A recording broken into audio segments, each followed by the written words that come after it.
कुछ वादे शब्दों से नहीं दिल से पूरे किए जाते हैं। फ्रांस की युवती ओलिविया ने भी ऐसा ही किया। वे अपने जन्मदिन पर बुधवार को यहाँ पहुंची। इस बार वे किसी ग्रुप के साथ या टूर के तहत नहीं, बल्कि 7 साल पहले अपने आप से किए एक वादा निभाने आई है। ओलिविया पहली बार 7 साल पहले नवलगढ़ आई थी।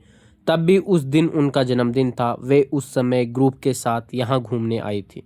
इस दौरान विशेष बच्चों की संस्था आशा का झरना का एक बच्चा उनके पास आया और मुस्कुराकर उनसे पेन मांग लिया, लेकिन उस समय उसके बैग में एक भी पेन नहीं था। वे खुद बताती है कि बच्चे के पूछने पर मेरा दिल टूट गया। मेरे पास उसको देने के लिए कुछ भी नहीं था। मैंने उनसे माफ़ी मांगी और तभी सोच लिया था कि एक दिन वापस आऊँगी। वादा पूरा करने इस बार अकेली नवलगढ़ लौटी है और साथ लाई है बच्चों के लिए अपने हाथों से बनाए खास पेन, जो उन्होंने बच्चों में बांटे। जन्मदिन की शुरुआत गौ सेवा से फ्रांस से नवलगढ़ पहुंची ओलिविया ने अपने जन्मदिन के जश्न की शुरुआत बुधवार सुबह श्री कृष्ण गौशाला गायों को चारा पानी डाला। उन्होंने कहा नवलगढ़ में उन्हें अपनापन मिला है और यहाँ गायों के बीच आत्म शांति। इसके बाद वे सीधे आशा का झरना स्कूल पहुंची और बच्चों को अपने हाथों से बनाए रंग बिरंगे पेन कॉपियाँ वितरित की। बच्चों की मुस्कान देखकर उनके चेहरे पर खुशी की चमक साफ दिखाई दी। बच्चों के संग केक भी काटा। ओलिविया ने कहा कि यह मेरे जीवन का सबसे सुंदर जन्मदिन है। इस यादगार यात्रा में उनके साथ गाइड संदीप शर्मा, मोहसिन और विक्की सहयोगी रहे।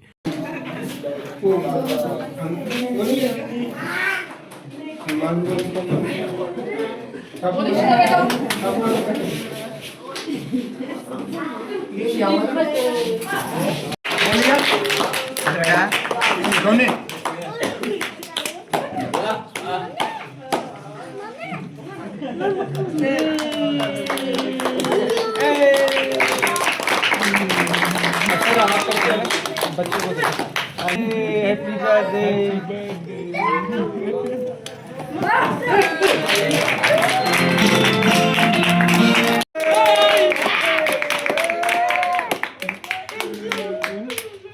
जी, आज जो ओलिविया अपने जन्मदिन पर यहाँ पहुँची है, कैसे शुरुआत हुई और कैसे 7 साल बाद यहाँ अपना सपना पूरा करने के लिए आई?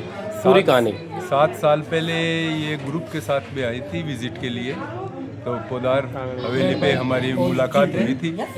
उस समय कोई वहाँ से टेम्पो में बच्चे जा रहे थे, उन्होंने इनसे पेन मांगा।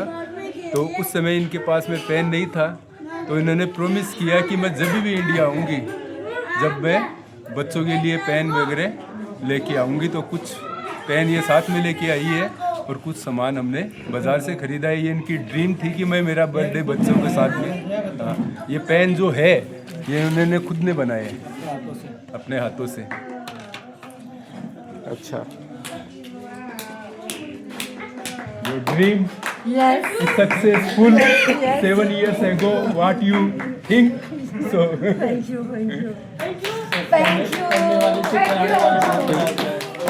आज फ्रांस से जो सैलानी है उनको आप कृष्ण गौशाला लेकर आए। उनका भी सपना था एक जन्मदिवस पर 7 साल बाद अपने सपने को सच करने के लिए यहाँ पहुँचे, तो क्या कहना चाहोगे? इनकी ये ड्रीम थी कि मैं मेरे जन्मदिन पे ऐसा कुछ स्पेशल करूं कि मेरे को भगवान अच्छा रास्ता दिखाए, अच्छा जो वे है वो दिखाए। तो इनकी ये ड्रीम थी, तो वो ड्रीम पूरी करने के लिए ही हम यहाँ पे आए हैं।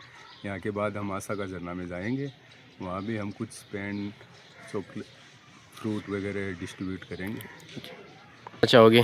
विदेशी सैलानी अब लोकल लोगों के साथ साथ विदेशी भी सेवा में जुट गए हैं। इनके जन्मदिन पे बहुत बहुत बधाई। फ्रांस से आके यहाँ इन बेसहारा गायों, एक्सीडेंट गायों की सेवा के लिए पधारे हैं। और लोकल तो हैं, लेकिन बाहर से जो आके इनकी सेवा के अंदर, अपनी संस्कृति के अंदर रुचि रखते हैं, इनकी सेवा के प्रति इनकी आस्था है और यहाँ इनकी सेवा की है अपने हाथों से। तो इनको बहुत बहुत बधाई, बहुत बहुत धन्यवाद इनके जन्मदिन के।